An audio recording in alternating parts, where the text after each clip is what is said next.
Welcome to episode 148 of the Hunting Party Podcast. This is Euripides from WoW Insider, out DPS, and Call to Auction. And I'm Dark Brew from thebrewhall.com and the Brewhall on Twitter. And this is Frosttime from Warcraft Hunters Union, WoW Insider, and Frosttime WHU on Twitter. And I'm Molly Sonder from the Hunting Party Podcast. Yay. Today is Saturday, October the 13th, 2012. And if you want to participate in the chat room but aren't registered, just go to the chat window, and today just type /wave BRK in the chat window. You'll be prompted to register, and you'll give BRK a nice hello. Excellent. And speaking of the chat room, we're joined today in the live chat room by Actus, Ravis, Aspects -1, Ariana, Bellasky, Big Red Kitty, Blade Wisp, BM Jager, Drawfist, Elapide, Foxtrap05, Get the Gobo, Gorbrax, Greco Alonius, Havtor, Homer Jade, Hotshot Gun, Induatas, JC Sway, Lelewin, Larathis, Oxerdar, Primoc, Rhino Banya, Schwing Boing, Shui55, Slugslinger, Tagarit1, a whole bunch of anonymous guests, and as always, your lovely moderator, Ollie Sonder. And if you have any questions for us or for Big Red Kitty today, please send them in a private message to Ollie Sonder, and Ollie Sonder will sort them and rate them and determine which ones get asked and what order they get asked based on your answer to this question: what is the worst thing in the world about Euripides? You're such a douche. I love it. I hope your mic cuts out again, asshole. So, and just to mention it, this is the last day of Brewfest, and I am sad. Oh, fair enough. Yeah. Hey, and speaking of which, so last day of Brewfest, for those people who have recently hit 90 and aren't all heroic geared up yet, running Corin Dyer Brew is a great way to get a pretty decent trinket. So and you can just spam run him over and over and over and over and over until you get the DPS trinket. And generally what will happen is every other trinket will drop, and then like the 6th or 7th or 8th time you run it, you'll get the DPS trinket, and then a tank will need on it and take it from you. But you just keep going, and eventually you'll get the trinket. Fair enough. Well, welcome to the show, BRK. Thanks for coming. It's so awesome to be back. Last time I was here was show 100. It's hard to believe it's gone 48 more. That's insane. Is it been really that long? Yeah, I don't think I've done one since 100, and we tried to guess what Frosttime Space was going to be like. That's been a while. Wow. Yeah, it's just a little over a year ago that we did that. So yeah, well, it's great. It's been far too long, and welcome back. I didn't play WoW for a long time, and then this expansion thing, it surprised me. It came out, and I decided to play it. I was incredibly surprised by how many people have that very same story. The servers are more active than I've seen them in a long time, more active than they were for Cataclysm, in my opinion. Although it's hard to say, because in Cataclysm we were scattered all the heck over the place. And Pandaria definitely succeeded in getting us all in the kind of the same area again. But so BRK, what are you thinking of Cataclysm, of Pandaria compared to Cataclysm? Well, we could actually, Cataclysm, it was okay. Cataclysm was okay. Wrath was okay. It all goes back to Burning Crusade and going through the Dark Portal. Those of us who played vanilla remember how hard it was to get anything of any value unless you were in a 40-man raid group and you were the 17th hunter in the 5th group. And then you get into the Dark Portal and boom, you come out on the other side and everything in the world is happening. And the first quest you get is to pick up poop, and you get this green belt that's better than anything that anybody has ever seen. It blew your mind. And that is what we base expansions upon now. They will never meet the Burning Crusade expectation, but this was pretty darn good. Yeah, and I think I think that's a good point, right? It also brings up the fact that some of the old timers' judgment on expansions is a little bit based on these fond memories of the past that can never live up to. Because I remember that holy God, that Burning Crusade gear and the stamina on it, and oh yeah, and all of a sudden we had attack power, and it was just crazy. And it was, I remember it Hellfire Peninsula, grossly overpopulated, could hardly do anything. But yeah, a green thing dropped, and like you've been raiding for 3 years and 40-man raids, and like your first green drop. Oh my god, that's awesome! You just run around showing it to everybody. Do you see this belt? I picked up 4 pieces of plastic, and this guy gave me this belt that's better than tier 2. Can you? And everybody experienced the exact same thing, and we all did it together in Hellfire Peninsula. And we all experienced seeing the Hellboars and then going, what do you mean we can't tame a Hellboar? And now you can tame, little penguins. You basically tame everything but druids now. So it's a great expansion. Which is a travesty, by the way. Yeah, it is.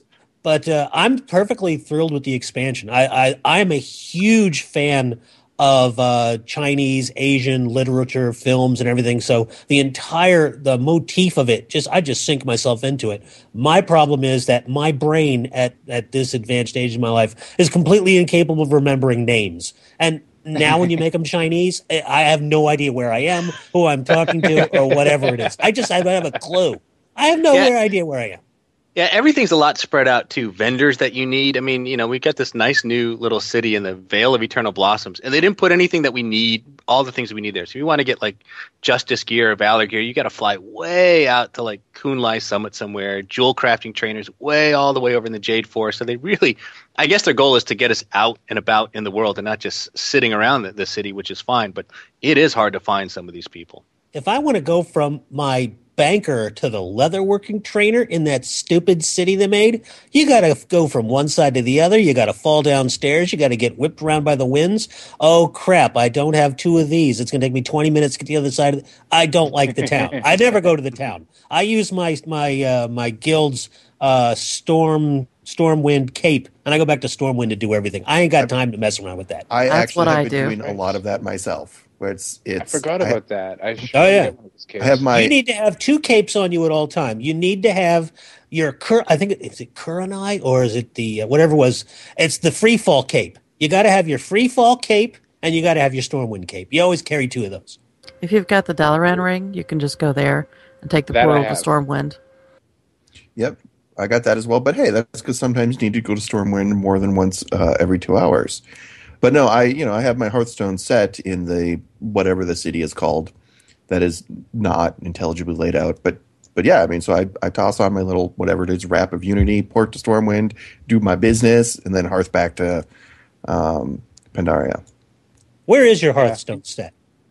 It's set in whatever the inn is in that stupid, what is it, Shrine of 7 stars. Yeah, 7 stars, I think. Yeah, that's where I've got mine set to at the moment too. And they have portals to the various cities upstairs somewhere. Me, it's just convenient because it's so close to all the questing hubs. Like from there, I mean, I just bought flying like today because I just hit 90 today. But before, when I was on flight points, that flight point connects to directly to all the other ones. Whereas a lot of the other times, like if you have your Hearthstone set to someplace in the middle of, I don't know, Kunlai or something, sometimes you gotta go out of your way just to get a short distance over. You think they'd be direct, but it's not. Maybe I'm missing flight points or something. I have not yet explored the whole map. Even though I had the flying, I still find myself using flight points a lot more this time around than I did before. Oh, really? God, I don't at all. Well, if you have flying, the best thing about flight points is you take one, then you go AFK. Have a coffee or something. If you have to go AFK anyways, you may as well be intelligently going somewhere. The only problem is that doesn't happen that frequently for me. I mean, I go AFK a lot, but not necessarily when I want to be traveling. Am I the only guy who has his Hearthstone set to Chopped City? To where? Chopped City. It's the cooking center. That's Chopped City, baby. Oh, yeah. I go to Yoon. Yoon's my man. I go see Yoon every morning and every night, and that's where my hearth is. It's the center of the place. Everybody is there. You see an occasional PvP battle, and you say, "Get off my cutting board." I love Chopped City. That's like the best place in all of Pandaria. Is that one tiny little spot? I love that spot. I think I've got to change mine to there. The only thing, and it's close enough to the main city that you can still go back. It's very close. Because I need to go back to whatever the 7 stars city once in a while just to pick up recipes off of their vendors. You can use like Spirits of Harmony to buy like PvP recipes and stuff like that. So, but that's not as frequent as I want to go back and work on the tillers because I mean, I'm into professions, and if you're into professions, the most important thing to do is to get a huge quantity of spirits of harmony, and the only way to do that is the tillers. I hate fishing. So. I hate fishing. And for one more for emphasis, I hate fishing. Man I love after my own heart. I knew there was a reason I liked you. Cooking so much, and I don't even know why. It's like Doctor Who. I fell into this time portal. It's all about cooking, and I can't stand that I love it so much, but I do. I just expanded my farm today. Dear God, I'm telling you about expanding my farm. I'm a DPS hunter, and I'm talking about carrots. They made this expansion really well. I was the last person in the world that I would ever expect to level cooking, but when you walk up to the tillers, they're just like, I see you have failed at cooking so far. Here, allow me to make you, the minimum level for Mists of Pandaria with almost no investment of time or money. Bang, done. And as far as I know, other than the difficulty of leveling up a new tune to get to 125, or 525, I don't think anybody was really complaining about cooking as a profession or feeling that it needed improvements or really thought about it. But yet Blizzard really just went all out with this expansion to make it more than just, dropping a campfire and popping on a chef's hat to cook some stuff. Yeah, I like the way they do it. It's more engaging now, I find. I love how the Alliance and Horde are all sitting around cooking together. All you need to do is put up a legalized marijuana stand there and nobody would ever leave. Are you a PvE server or PvE server? PvE. When I want to PvP, I will go PvP. But otherwise, I want to cook, and I don't want to be fighting off Tauren when I'm trying to make my walk stuff. Yeah, exactly. I am also on a PvE server, and I will occasionally walk around flag, just looking for some world PvP. But I'm not always in the mood for it. If I'm busy or questing, I like to be able to focus on what I'm doing in PvP later. I feel you. Am I the only guy who takes on a really bad Chinese accent when he's doing his cooking stuff? I'm going to say no, but I don't do that. I really don't want to insult half the population of the world, but it's time to plant our weeks. We got to get some carrots. And I can't stand it. I love it so much. I heard Bugs Bunny in there. That wasn't just Chinese. Yes, it's great. It's time to plant the carrots. Let's see if I'm a yoon. Oh, gosh. We're getting in trouble for this one. Okay, well, let's briefly hit up the latest news and Hunter news. Let's. In the general news front, obviously the world first heroic Mochigan Volts clear was done by Paragon in 10-man. I would like to point out 10-man. Did I call it or what? Or what? Well, what? I don't know. Maybe you did. I didn't do it first. We didn't see it. To be fair, Paragon did it first, and that might be more important than 10 or 25. So you're saying if Paragon had a 25, they might have still gotten it? Yes, because I'm just saying in Cataclysm, Paragon hit it first with 25 because they were doing 25 rating then. So how quickly was the next in line after Paragon? It was a couple days, I want to say, right? All right, so let's see how long it takes the next in line to hit this one, and then let's see how long it takes the first 25 to hit it.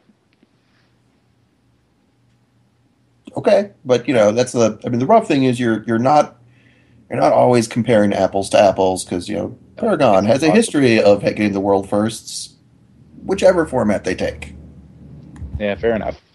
Anyways, we'll go into that later. Sure.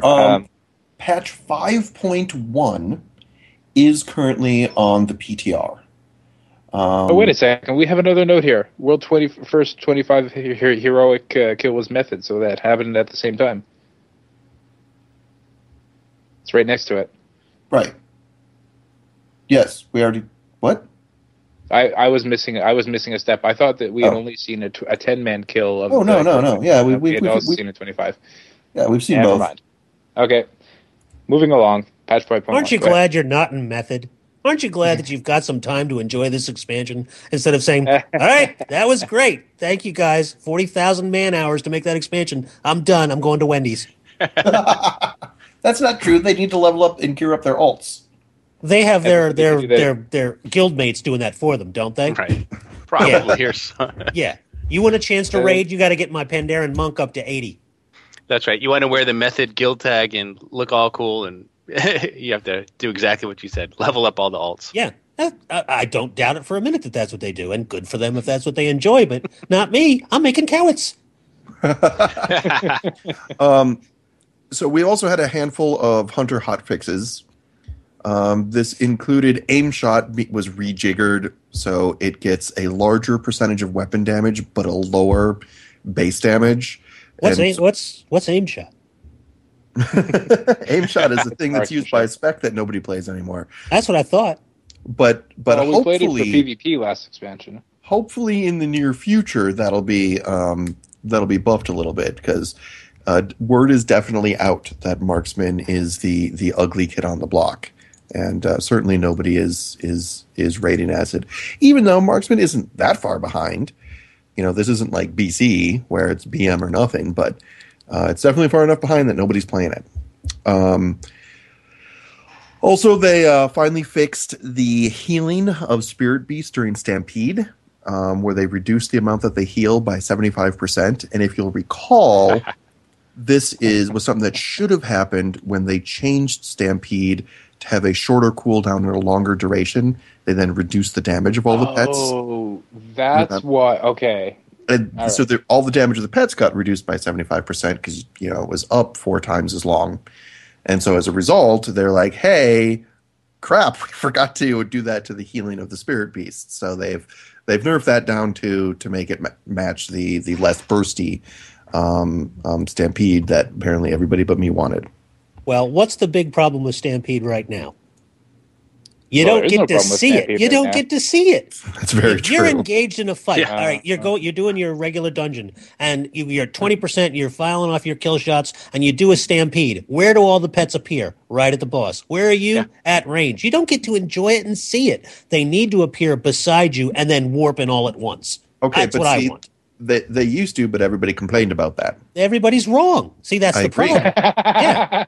Do they have a Warcraft Hunters Union podcast? No. Why are they listening to them?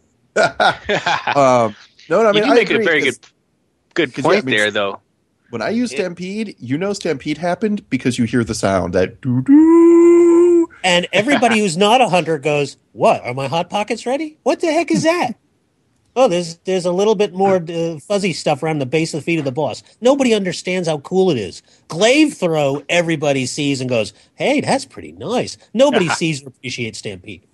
Yeah, the only time that Stampede looks cool is like if I'm out questing and I accidentally fat finger the keyboard and call Stampede, and the mob dies in 2 seconds, and then I have all 5 pets standing around me following me. That's what did we complain about when we the first time we got ground mounts and pets went away? Hey, my pet's not following beside me. It had nothing to do with combat or anything. It's the visual aspect. As a hunter, we are one with our pets. We want to see it. When I call Stampede, I want to see all my pets, even if it's just for a second. And then I want to see them like warp in with different colored trails at the end of them, maybe making sonic booms as they tag the boss's feet and ankles.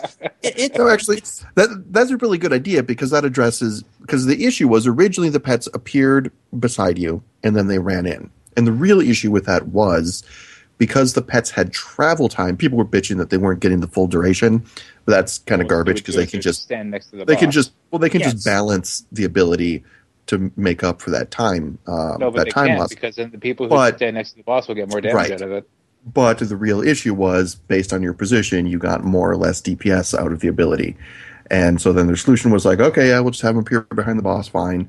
But yeah, I mean, absolutely. If they appeared next to you and then they all just like vapor trailed over. Yeah. There you go. Or how hard was that? The timer only starts counting down when they start doing damage. Something. Give me something more. Stampede. Frost has been demanding Stampede for 14 years. He finally gets it, and now he doesn't get to see it. How can he feel about that? Not good. I'm still happy we have Stampede, but absolutely Stampede could be visually cooler. Because of that, Glaive Throw is better than Stampede. I'm sorry. Actually, speaking of visually cool, I was doing a bunch of experimenting with the level 90 abilities. And one thing I thought was really interesting was comparing Power Shot to Barrage, just in terms of single target. Obviously, Barrage kicks ass for AoE. But I was thinking, I'm like, if Barrage did exactly the same damage of Power Shot, let's just say hypothetically it does exactly the same. And, it's a, what is it, like a 2.9 So it's like a 3-second channel versus 3-second channel versus power shots, a 3-second cast. So let's say they do the exact damage, they take the exact amount of same amount of time. Barrage is so much cooler, as you just see this flurry of numbers shooting up from the boss as it's going off, as opposed to just sitting there for a long time and then one big number. I love Barrage. I love the visual on Barrage. Yuri and I were talking about this last week. I've had a couple issues in some of the 5-mans with it, where the bullets. I wanted to behave like multi-shot, but I've seen like things shoot off to the side, a little bit to the left, and I've accidentally pulled packs of mobs with that ability that weren't intended. So I'm as well. And so I don't know if that's the way it's supposed to work, but it's my favorite of the 3 level 90 talents visually and everything else. It's just very cool. Not only does it sometimes like veer off at a right angle, but like when it does it, like those shots will go ridiculously far if that's what's needed to pull an extra pack. Yeah.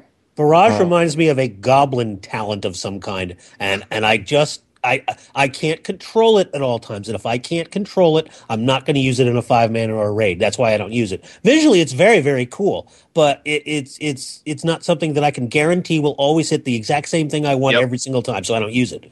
That's the problem with it. I mean, if they wanted to change it, I mean, they could almost make it be like the way volley used to be, and I think I'd be happy with that. I think most people might be happy if they just changed it to work like that. A channeled ability, but give you that little targeting reticule. I don't know. I like giving hunters the opportunity to be crazy. I think it's just that there's certain times you don't want to use it. And, back in the day, we had Beastmaster hunters who ran around with the craziest pets and the most bizarre, colorful outfits. And this is right up their alley. The guys who want to raid while drunk, go ahead and enjoy it. I'm not going to use it. That doesn't mean that I think that it's a bad thing. Like power shot. That's awful. Get rid of that. That sucks. I was actually when I was messing around with the different ones, I was soloing at one point with power shot, and I definitely had instances where I accidentally knocked mobs off of cliffs and stuff and was unable to loot them. But power shot, it's just boring to sit there. It's like being a mage, right? I'm going to sit here, I'm going to cast a really long spell, and eventually I'm going to do a little burst of damage and start casting another really long spell. It's like, hell no. Also, unrelated, this isn't in the notes, but I did notice that kill shot appears to be sometimes bugged. I don't know if you guys have noticed this, but you can, not even half the time, but every now and then, you will fire kill shot, it'll hit, it'll do damage, it won't kill the target, but kill shot won't reset for the second one. No, that reset is equivalent to the glyph of kill shot, which allowed you to use 2, but that is actually an effect that can only happen periodically. It can only happen once in a while. No, it's got a 6-second cooldown, but I'm just saying, if you walk up to a mob, burn it down to 19%, kill shot it, sometimes the second kill shot won't come, even though it should. I'm going to say I've noticed it, but I haven't really realized what was going on, where it's more like I've hit kill shot and see the cooldown going, all right, I guess I must have hit it twice. And that's what's sort of running through my head. I'll have to pay a little bit more attention to that, but I want to say you're right about that. It appears to periodically bug. For me, the experience I've had the most is that I walk in, I use 2 kill shots in a row, then I burn down another enemy, and I only get 1 kill shot. And I think, okay, well, that means that the ability for the kill shot cooldown to reset after being used hasn't cooled down yet. Right, and that's obviously the intended ability. But no, I mean, I've seen this taking down bosses too, where it's like, I kill shot, and I kill shot again, and kill shot comes off cooldown, or just the first time I kill shot, and I don't get it a second time. Although that's just in the first one, okay. Yeah, I wonder if the issue isn't related to. I mean, I wonder if the bug isn't related to that cooldown getting screwed up. Well, if you ever see it on the first time you kill a mob, and long enough that nothing's on cooldown, then yes, it's absolutely a bug.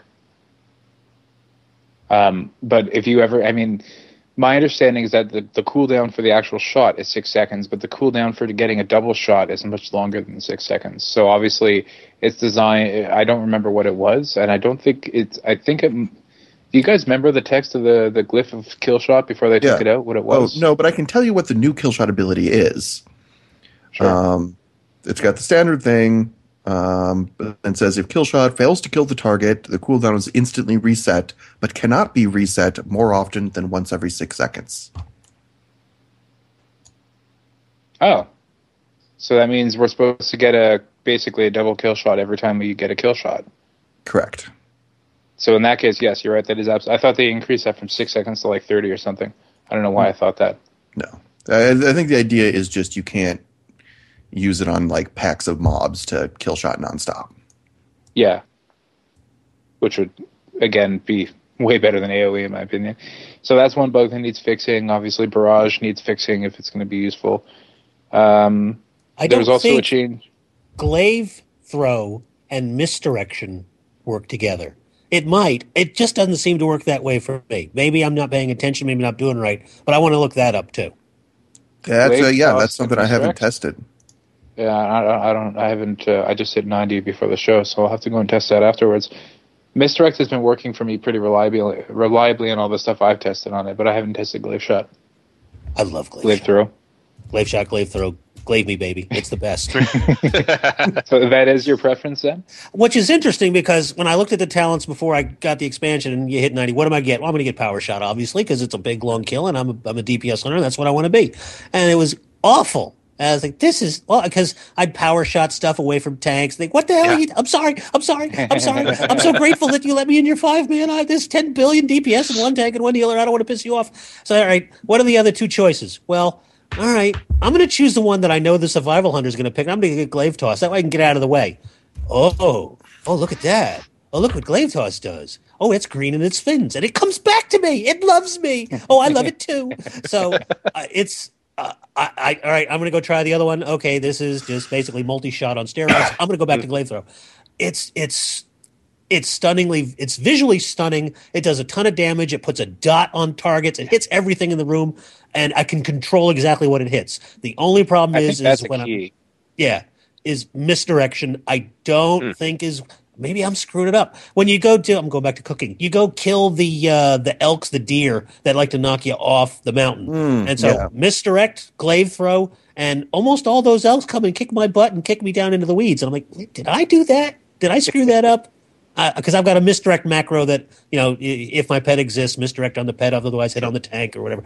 But so maybe my macro's messed up. Maybe Glaive Throw isn't working properly with misdirection. We need to research that.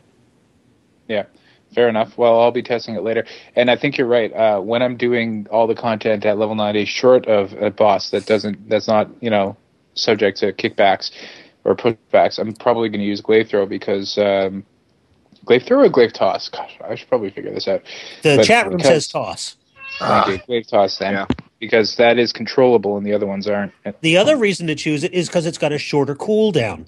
And it does. I know that our talent trees are now talent bushes, but I swear to you, the number of abilities that we have to juggle while doing dungeons and raiding has gone up. A lot. It has. So it really has. It's like we're going to make it look simple, but we're going to make it a lot more hard. So you have another thing there with a 2-minute cooldown, and you just forget about it. I've got deterrence. When do I use deterrence? I can reset all my short cooldown stuff every 5 minutes. I completely forgot about that talent. I don't even know its name anymore. So I like the things with the shorter cooldowns because my eye will go to them and go, oh, see those numbers counting down? Remember to use that. Yeah, that's a good point. I mean, and that's, I think, what makes Thrill of the Hunt, though, one of the more popular talents, I think, because it's just a passive ability that tends to proc a lot. Yes, so it makes it a good choice. Yeah, I mean, we've talked about this before that, it turns out, and Blizzard even kind of quasi-admitted that they screwed up a little, because they said for most classes what they did is they made new abilities. They gave you a choice between buttons you had to push and passive things. And I've been running with Thrill of the Hunt for a while. And, it's nice in the sense that you don't have to remember to push the button, but every time it procs, it just screws over your rotation. And I hate it when I'm like, oh, kill command, Cobra shot. Oh, my focus is almost full. Oh, curses, I can't get rid of focus now because Thrill of the Hunt procced. Yeah, the problem with that also. Kill command's on short cooldown though. It's 6 seconds, but still, I don't want to cap focus for 1 second. Well, even worse than that is when it just keeps procking over and over again, and you go, well, I got 3 more free arcane shots. Oh, I got 3 more free arcane shots. I'm the free arcane shot hunter. I can shoot arcane shot all day. Hey, dummy, your serpent sting is worn off, your hunter's mark is worn off, your pet is dead. No more arcane shots! And so you lose your focus on what's going on because you're just so damn, well, for me, it's button 6 happy. 6, 6, 6, 6, 6, 6. Oh, no serpent sting, and the hunter's mark wore off, and my pet's dead.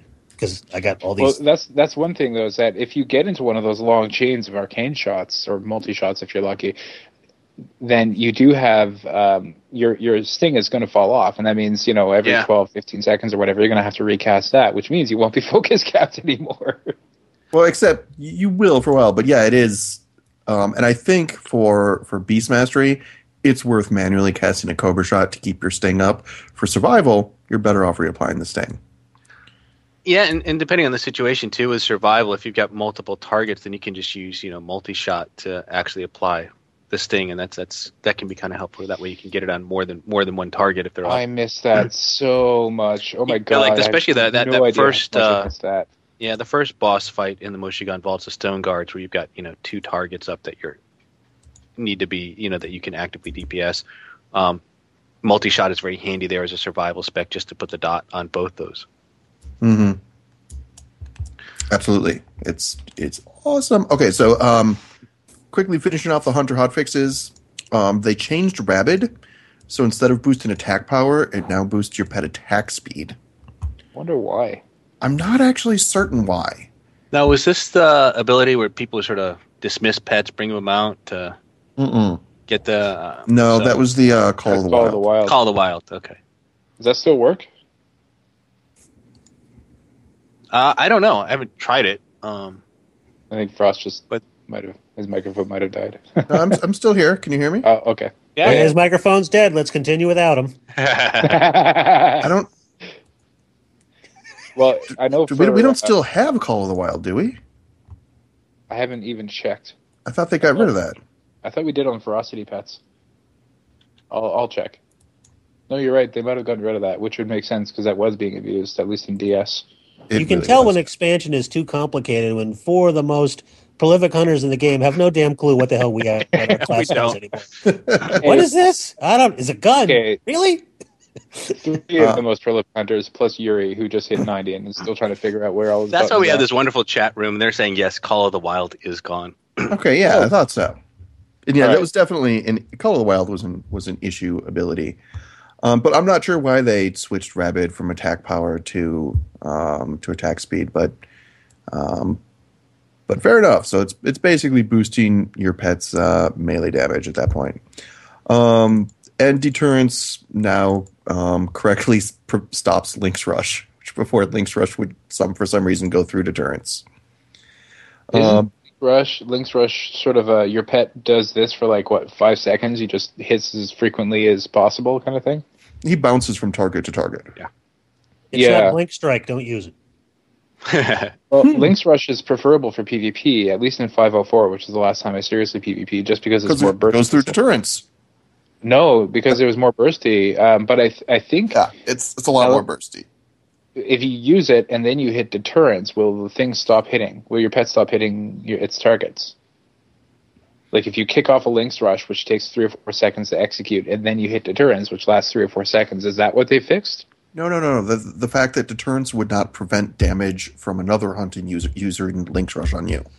Oh, that's what they fixed. No. It prevents the use of all 3 level 7500 talents. Previously, Link's Rush could still be used. So the way they've written it means it prevents you from casting it, which you could have before. But now if you cast it and then Deterrence...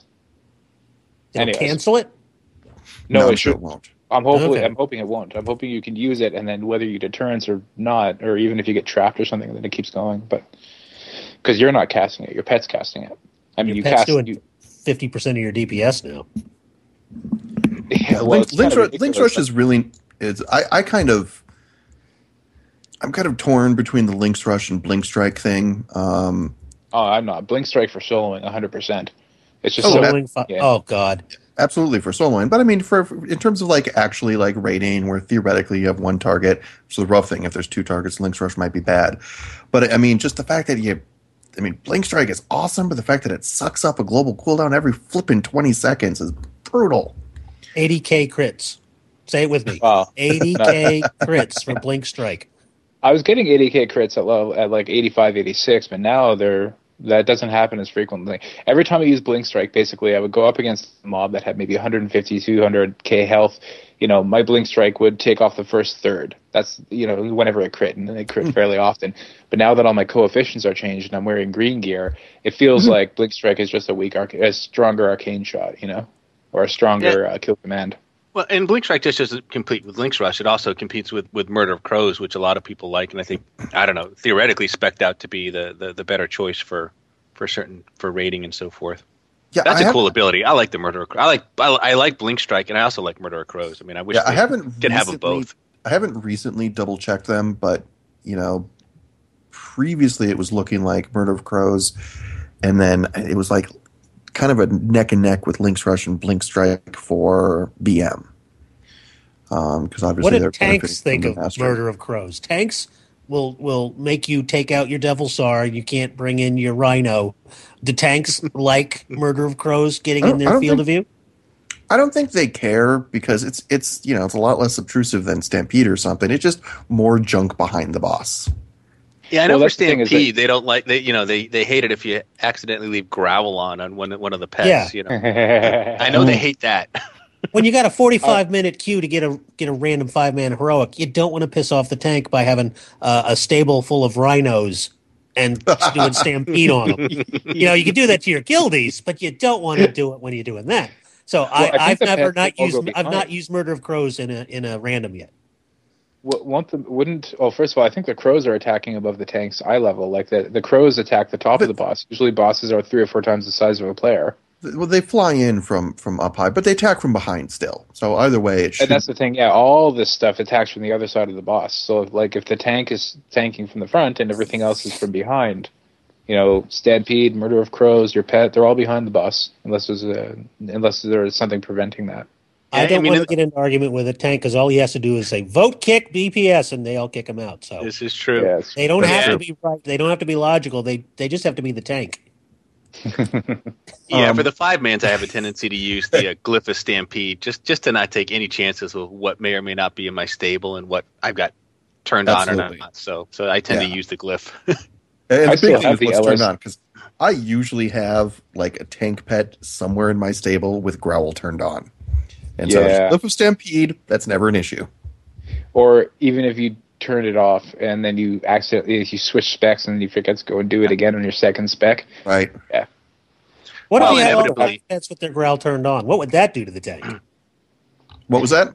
All 5 pets have Growl turned on. Stampede. The tank just cry and go home? Well, no, theoretically, the pets would all growl at once. The tank would lose aggro, hit taunt, have it back, and bitch at you. Yeah.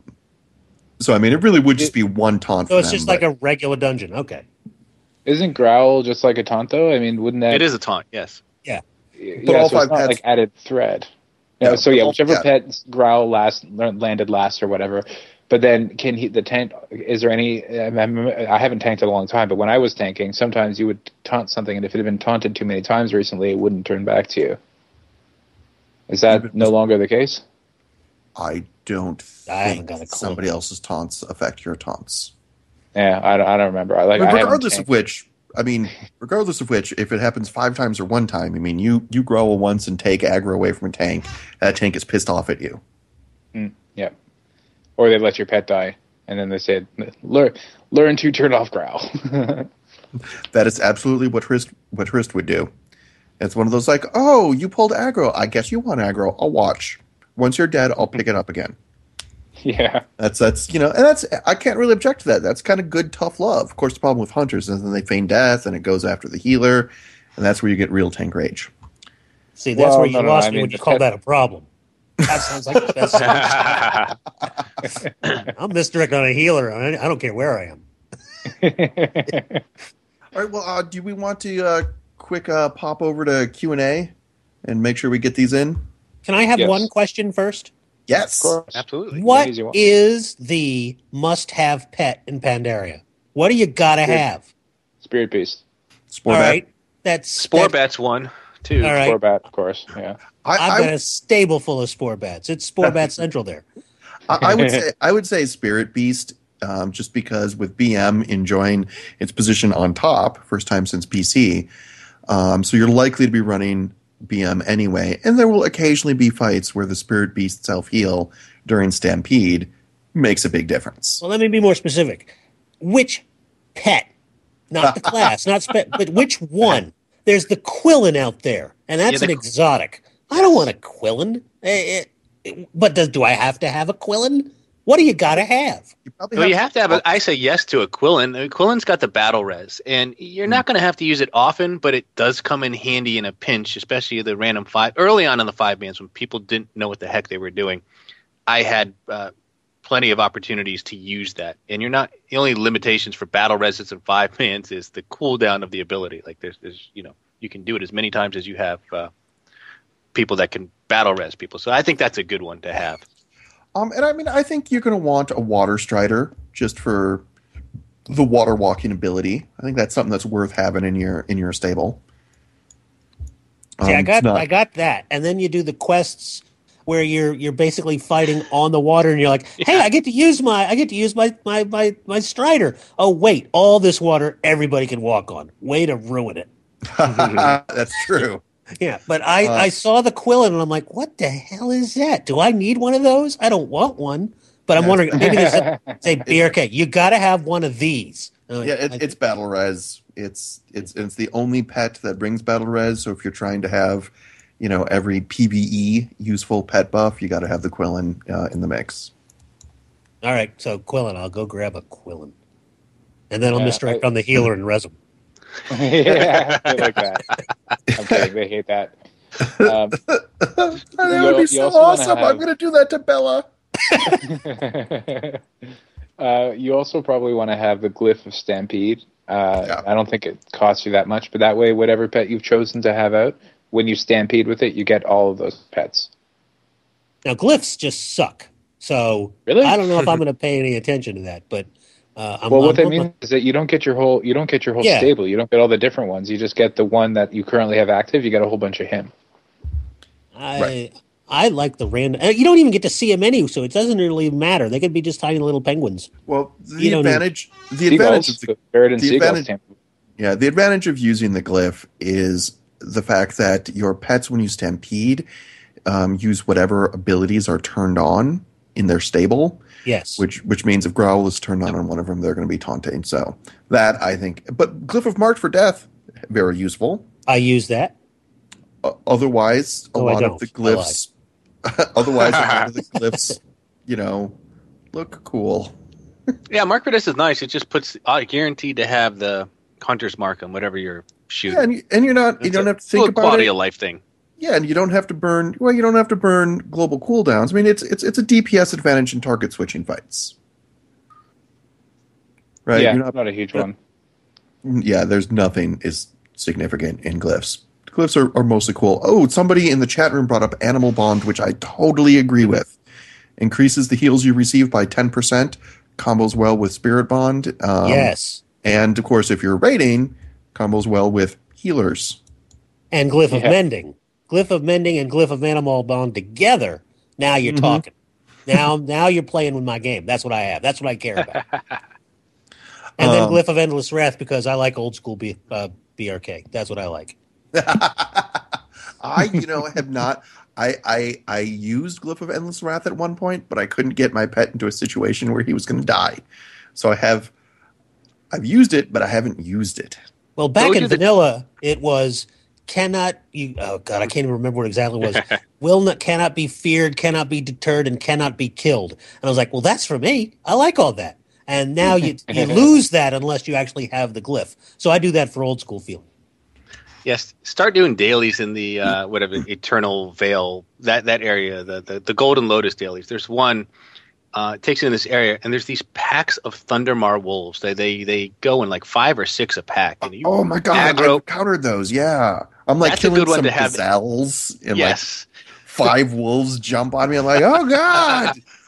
Yeah, that's a good one to have. The Endless Wrath glyph there. Although it's kind of nice though. I'm like, okay, Wyvern Sting, Ice Trap, Readiness, Wyvern Sting, Ice Trap. Okay, one at a time. Hold on, your second Ice Trap is going to free the first one. I know, but by that point, I've usually got the first one because the packs come. I send the pet on one. I dot it up. And I kill command. I then start trapping things, and then usually I'm ready for that second one by then. Yeah, I've actually I'll use my Spirit Beast self heal along with Exhilaration in that situation, as well as sometimes deterrence. The trick is to try and get at least one of them down, and then start CCing the other ones, and maybe a little bit of kiting if you have Misdirect, multi-shot, and tank all the things. Tank all the Kill 'em. things. I That's, would like that's also that, but when my you gear. actually whip out Stampede during questing. Yes. It's Yes. like, oh God, Well, Stampede! yeah. I got to tell If you're you, level 90, if you're lucky. the first time I did a dungeon, it was the saddest thing. I'm like in this dungeon. I'm like, okay, doing a dungeon. This is pretty simple. And like halfway through the dungeon, I'm like, oh wait, Stampede. Wait, where? I'm like going through the dungeon, opening my spell book, pull stamp because I had switched specs and didn't have Stampede on the new spec. I'm like, okay, there we go. And like toward the end of the dungeon, I'm like, wait a minute, readiness. I have readiness too. Oh, I'm gonna get that for my spell. I was going through dungeons completely forgetting about abilities that I had. Yep. It was awful. All right, well, let's hit some driving Q&A experience. because we got 12 minutes here. Let's do it. All right, our first question comes from Brucey SV, who is still SV. And he says, how has the Mist of Pandaria stat scaling affected the possibilities for extreme soloing? Can you solo pretty much anything? Or is it now still some brain required? And speaking about old content... Oh, he's speaking about old content. The answer is extreme soloing still looks very good. There is always some brain required because regardless of how strong extreme soloing gets, there's always harder things to fight. And so you always find those handful of fights that are right on the edge that you have to come up with clever strategies. The really nice thing, and stat scaling just happens. And every expansion, your crit rate drops to crap. And then you build it back up as you get more gear. And so we'll get tougher and tougher and tougher as the expansion goes. But the self-healing in Mists of Pandaria is really, really nice.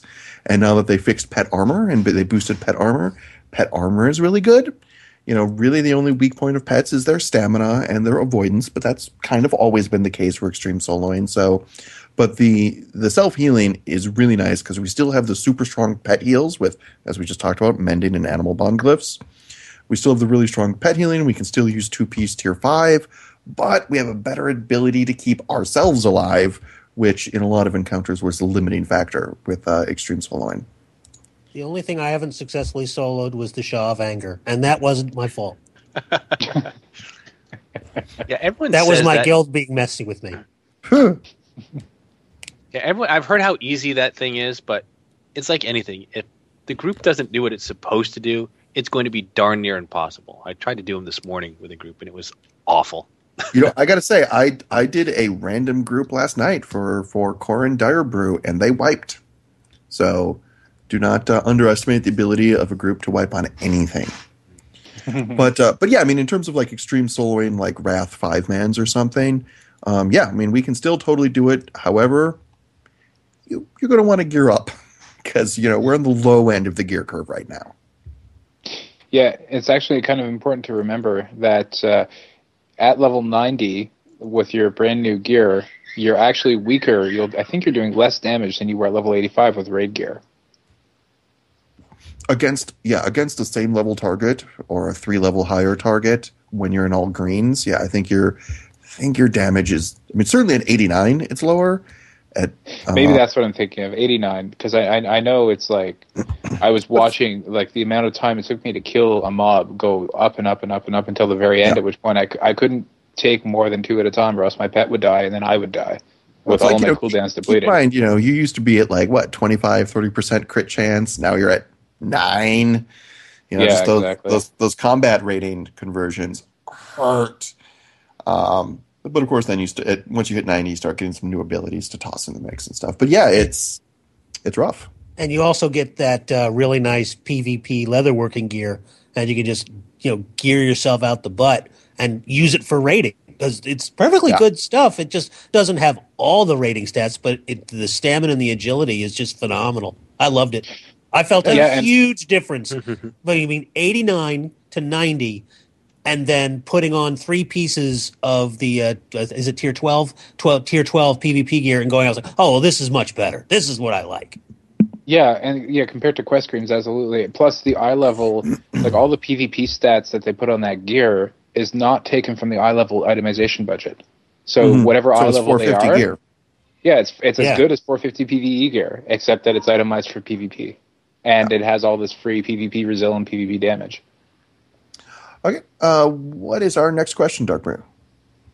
Our next comes from Shuey55. He says, my question, though, is there any kind of any specific kind of pet that is above the rest in terms of DPS, even a little bit? So he wants to know, what's the best pet for the DPS, essentially? Yeah, the best pet for the pets all, once again, just like Cataclysm, pets all have the same DPS potential. The only time that you could consider there to be a difference in DPS is if you're looking at AoE situations, like a large-scale AoE, preferably long-term large-scale AoE.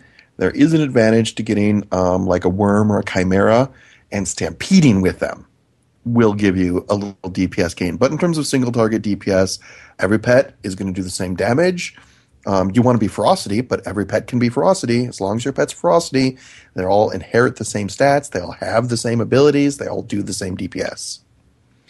So you're really just looking at, if your raid or your group is missing a buff, find the best buff for that group to bring for the pet. Which so means same choice as Cataclysm. You can go 5 Ferocity Rhino, baby. I wonder, I wish there was a way that you could make them charge in one at a time so that it'd be kind of like each one takes turns knocking them back. You get 5 knockbacks in a row. I'm going to get kicked from the group. I'm really going to get kicked from the group. Well, no, I was thinking in PvP, right? Like you're off, minding your own business and all of a sudden cooking and some guy manages to, get up in your face and flag you or something. I don't know. You could be like, no, this is my farm. Get off my farm. Bang, bang, bang, bang, bang. And then power Or if shot. they stacked. So if you got 5 rhinos stomping in the back, 5 times as hard as 5 one. times as far, it'll kick you back to Northrend. That'll be gnome punching all over again. By the time they land, your power shot lands, and that kicks him even further. And then that's right onto explosive trap, which then kicks them even further. Man, I love being a hunter. And it kicks them back to vanilla. You're level 40. All right, let's see. Our next question is War Vinny, who has a question for BRK, who wants to know what pet does BRK like to use now since they changed the pet classes to whatever you want to spec? I use Magria. That's just my favorite. The Spirit Beasts are my favorite class, and Magria is my favorite skin. I think it looks so cool. I have my little Black Panther cub who runs beside me, and I use my Black War Riding Tiger. I'm all about the cats. And I'm a dog person in real life, but in the game, I love Magria. I have Magria, Banthalos, the green one that's like Magria, whose name I forget. The two spirit cats from Sholzar Basin. I love the Spirit Beast, which is why I did not want to get a Quillen if I didn't have to, because it doesn't fit my motif, and you got to roll with what brought you to the dance. Yeah, true. Well, Quillen are basically big stone cats, right? You'd think, but they don't pull it off. Yeah, I agree with BRK here. They, there's lions in the game that look like awesome lions, but the Quillen. They're Quillen. They're not cats. There are lots of really gorgeous cat models, which I won't run because they're not Spirit Beasts. But they went crazy with all the different tigers and lions and stuff. Good job, Blizzard. They're not Spirit Beasts, but wow, they look so good. I captured a bunch of them. Yeah, the Pandaria models for the tigers and things are really nice, and they've got all sorts of colors. I mean, they're all over the place too. I agree. I don't have one yet, but they are very nice. And actually, here's something that's worth bringing up. Patch 5.1 is now on the PTR. And we were told way before Mist launched that we would be, because people were like, hey, there's no new Spirit Beasts, WTF. And Blizzard said, there will be, but they'll be coming in patch 5.1. So that's something I haven't heard anybody get on the PTR and find them yet, but I'm sure the Petopia community is going to be all over that. And now, these are the ones where they were talking about you have to actually track them with hunter abilities, right? They're invisible to everybody else? We don't know. We just know there's going to be Spirit Beasts. We don't know if these are going to be because those rare beasts that you have to track with hunter abilities, those are in the game now. Oh, they are? Okay. But there's no Spirit Beast yet. And so we were told that there would be Spirit Beasts in 5.1. I haven't heard anything yet about them, but yeah, so we'll see. For all we know, we're going to get a Spirit Beast Quillen.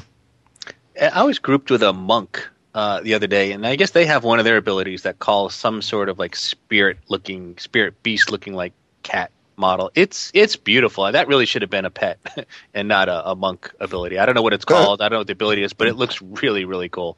It's all blue, flowy, and No other You should class try you have. dueling a monk and see if you can tame it. Ha! You know what? Speaking of which, there's some area, I don't remember what zone it was in. I think it was maybe in the Valley of Four Winds. But there was some area that had a whole bunch of spirit bears. Do you know what I'm talking about? Yes, yes, in Like the the Jade whole area Forest looks- area. Yeah, the first time I went there, I was like, oh my god, Spirit Beast. I'm like, wait a minute. No, these aren't Spirit Beasts. They just look identical to the Spirit Beast bear, just to taunt hunters. You can't say they haven't given us a lot of stuff to tame. There's a lot of new stuff. There is. There's just not a lot of stuff that I want. Although, to be And on fair, top of it, there's not a lot of hunters- stuff. Go ahead. To be fair, hunters everywhere are complaining about not getting more stable slots. I can understand that. Yeah, if you're trying to bring one of every, if you want to have access to one of each type of pet for raiding or PvP or whatever, and then on top of that, you want to collect cats and you want to have all the spirit beasts, maybe all the rare taming challenges and stuff like that. That's just not enough room. Yeah, I think that's the rough thing. I think everybody is like, hey, we got plenty of slots to bring the buffs we need and have like our favorite pets. But the problem is the hunters who, and I'm not one of them, but I understand it, like, hey, I want to collect all these rare tames. There was the taming challenges in Cataclysm, there's all the spirit beasts, and now there's the new rare tames. Like, darn it, I want to go through the work to collect those, and I don't want to give them up once I get them, but I also want to have, my stable of guys that I need for raiding in PvP and my first pet and the other model that I really like. It's, I can understand the desire for some kind of long-term pet storage. Which I guess we've talked about. I was thinking spirit. Yeah, exactly. I think we should have pet void storage. That would be awesome. A zoo. We get a zoo. Yes, exactly. See, we get a Void storage zoo. is the wrong term. Yeah, you just get. All right, I'm going to go back to right next to our farm. Yeah, why can't I have a zoo next to my farm? An animal sanctuary. That would be awesome. The tillers gave you like a little. Well, it's right next to Tiller, so it's your own little zone, and you get to go into Frostheim's Animal Sanctuary, and you can see all the pets that he's tamed over the years. That would actually be really cool. They wouldn't even have to change the code; they just have to add the zone, because what they could do is make it so that once you release a pet, they ask you, "Do you want to release this pet into your sanctuary, your wildlife reserve?" And then if you ever need it, you can go back in and tame it again. And you can go feed him carrots. That's a brilliant idea, because they already have that technology with your farm, right? It's one place, but everybody who goes there sees their own version. Yes. And then it's just a place where you do release the pet, but you can go back and retame it because all your pets are there. I think. And then you should also have the ability without having to retame them. And you can even do other stuff with it, like you can release critters in there for your pets to kill and eat. You can charge baby Pandaren for rides. You can feed them carrots from your. You can feed them carrots from your farm. Oh, here's those. You get a carrot. Okay. You get a carrot. I don't want to live on this world anymore. Well, how many battle pets are you allowed to have? A trillion? A quadrillion? A lot. Come on. Yeah. That's crazy. You get 25 real, honest-to-God battle hunter pets, but if you want to play this other game that's kind of silly, you can have a trillion of those. Go ahead, have fun. Now, come on, give me something, because there are people out there who want to collect all these beautiful cat skins. They put all this time into the game, and if I'm going to have 10 spirit beasts and 5 exotics and 3 things I had to work really hard to tame, like the spiders, all right, I got no room for these incredible, beautiful models that you created. Nobody's ever going to have them. Yeah, and you know what else they could do is they could make it so that when you do go to your wildlife reserve, it only fits a certain number of pets. If you want to expand it, you have to maybe hire NPCs to help you increase the size and take care of the animals. They could make it a gold sink. Seriously, we're short on gold sinks right now. Except gold floating around, then we have ways to spend it. Blizzard's been historically really reluctant to do anything too involved for only one class. Now, I think you might be able to talk Blizzard to that. Maybe. I was going to say, I think that's true. I mean, they constantly are making us pets just for us, right? Except logically, but that's also new models they need to make in the game anyway. Although, no, I guess we have our rare tames now. But, I mean, I would love that if it was like an actual, like a whole Farmville thing, like with the tillers. Like, oh yeah, I'm going to make my sanctuary and I have to like feed them based on the number of pets in it or based on the acreage. And Nessingwary can never visit. I would love to give the baby pet errands rides, but Euripides does have to go. Yeah, I was about to start talking about that. I have a very tight appointment that I have to make, so... I also have a kind of a booked afternoon, so let's hit the outro. Yeah, so you have been listening to episode 148 of the Hunting Party Podcast. This is Euripides from OutDPS, WoW Insider, and the Call to Auction Podcast. And I'm Dark Brew for thebrewhall.com and the Brewhall on Twitter. And this is Frostheim from Warcraft Hunters Union, WoW Insider, and Frostheim WHU on the Twitters. And I'm Ollie Sonder, and I could really use a steak right now. BRK, thank you so much for coming on the show. It's always so much fun doing this. I hope I get to do it again when the next expansion comes out. Well, you can do it before then. You should come on more often. Yeah, I would love that said, if we've you're... we've had you on for like 3 shows in a row now. Well, unfortunately, kids and job and money and real life, that all stinks. I didn't get to play Cataclysm. Mississippi Pandaria for 4 days after it launched, kicking myself over the real job. But that said, if Dark Brew stays around and you do have time to stick around for a post show, you're welcome to. I'm happy to stick around for a little bit, especially if Russ is leaving. Also, if you like us, please don't be shy about leaving us a review on iTunes or YouTube, especially one where you mention how many spore bets you keep stabled. You can submit a title for this week's show by emailing us at huntingpartypodcast@gmail.com and have your name mangled on air by professionals. All right, stay thirsty, my friends, and remember to drink your Dark Brew Lager. Don't forget to spay or neuter your feral druid. For the Horde. And don't forget to pay your dues. Wow, she totally skipped my line and then read your line. That was awesome. Hey, I'm just looking out for your benefit because you have to go. Yes, you're right. And my wife will thank you because I can hear her grumbling in the next room. So I will see you guys next week. Thank you again, BRK. It's been a pleasure. Oh, so much. Frostheim, see what you can do about getting these this nature reserve set up for us. I'll do what I can. All right, guys. Cheers. All right, talk to you guys later. See ya.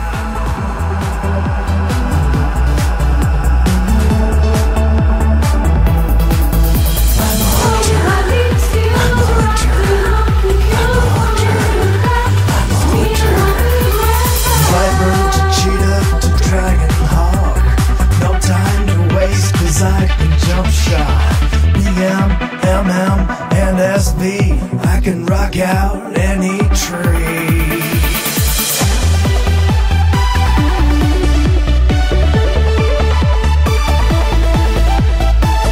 Never worried about my threat, 'cause I've got FD and misdirect.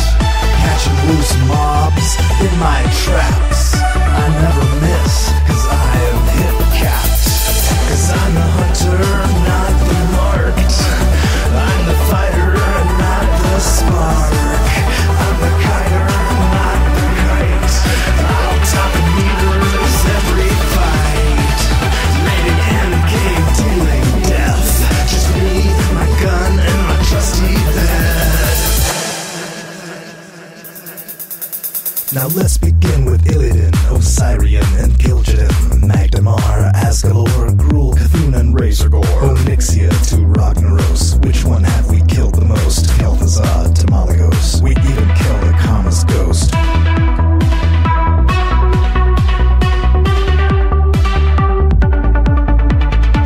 Feels like we're getting close, all that running as a ghost.